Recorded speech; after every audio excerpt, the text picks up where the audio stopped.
تو یہ عقیدے کی خرابی ہے، اور غیر اللہ سے مدد مانگنا جو ہے یہ ظاہر ہے کہ شرک ہے۔ اچھا، ایک تو یہ ہے۔ دوسری بات یہ ہے کہ بھائی ایک شخص ہے وہ یہ چاہتا ہے کہ بھائی حضرت شیخ عبد القادر جیلانی رحمۃ اللہ تعالیٰ علیہ کو ایصال ثواب کرے۔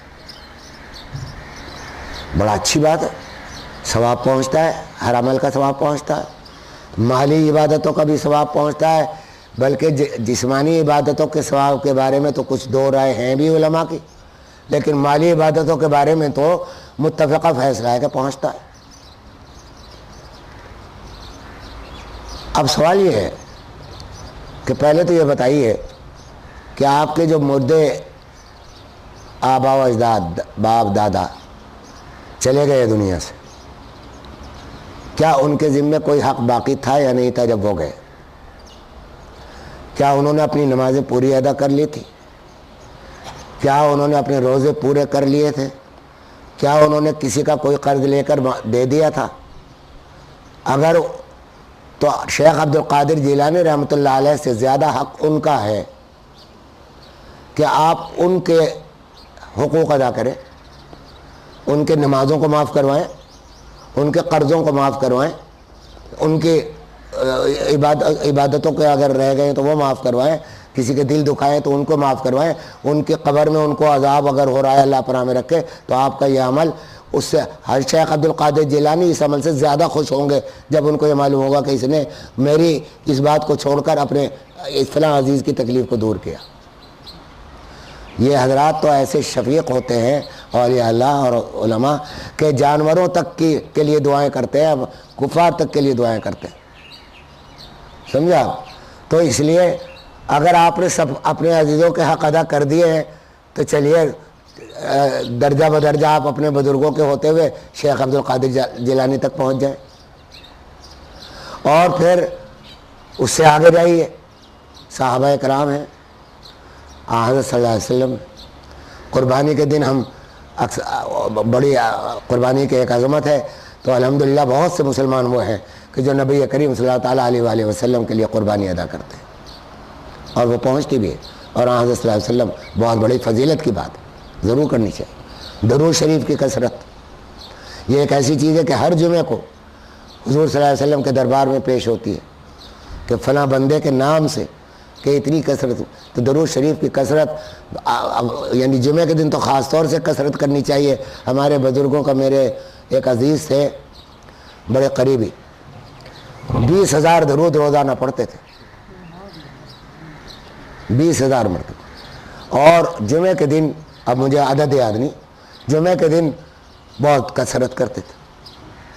تو ٹھیک ہے، عبادت ہے، ضرور کیجیے، لیکن ہر چیز کی حدود ہیں۔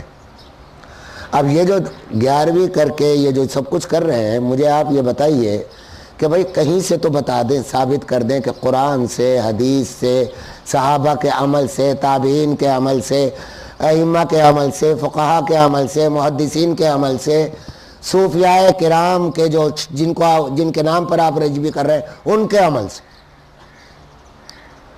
ان کی جن کی 11ویں منا رہے ہیں، کہیں تو ثابت کر دیں کہ انہوں نے یہ فرمایا ہو کہ بھائی ایسا کیا کرو تو تمہاری دعا قبول ہوگی اور تمہاری منتیں قبول ہوں گی۔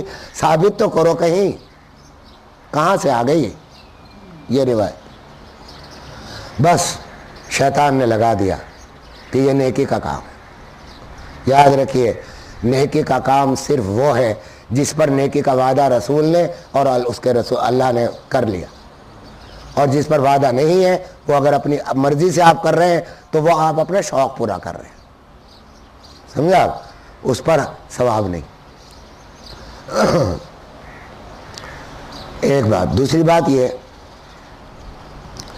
کہ اصل چیز وہ جو میں نے تواضع کی بات شروع کی تھی، اب آمنو آمینو پر میں آ رہا ہوں کہ قرآن کریم کی جو آیت بالکل ابتدا میں نے عرض کی تھی کہ رضیت باللہ رب من اسلام دین محمد کا حکم ہے کہ آمنو، اے ایمان والو۔ ایمان والے جب کہہ دے تو اللہ نے یہ تو تسلیم کر لیا کہ تم ایمان والے ہو۔ جب اللہ نے یہ تسلیم کر لیا تو الحمدللہ الحمدللہ، بڑے ہی اعزاز کی بات ہے کہ ہمیں اللہ تعالیٰ اے ایمان والو کہہ کر خطاب کر رہے ہیں۔ لیکن آگے حکم ہے کہ آمین، کہ ایمان لاؤ. تو جب ایمان والا بھی تسلیم کر لیا پھر آگے حکم بھی دے رہے ہیں کہ ایمان لاؤ. تو بھائی یہ ایمان کا کچھ درجے ہیں، ایمان کے کچھ مقامات. ہاں استغفر اللہ استغفر اللہ استغفر اللہ. ایمان، اے ایمان والو ایمان لاؤ کا مطلب یہ ہے کہ جس کو تم ایمان سمجھے بیٹھے ہو، شیطان تمہارے اعمال سے، دیکھیں ایک بات اور ذہن میں رکھیے گا، ہمارے دو دشمن ہیں. بیچ میں یہ بات عرض کر دوں تاکہ بات آگے کی سمجھ میں آ جائے. بدترین دشمن دو ہیں. ایک شیطان، انہ عدو مبین، قرآن کہتا کہ وہ کھلا دشمن ہے، کوئی اس میں شبہ نہیں. اور دوسرا نفس، خواہشات نفس. یہ دو دشمن ہیں، اللہ تعالیٰ بچا کے رکھے. یہ دونوں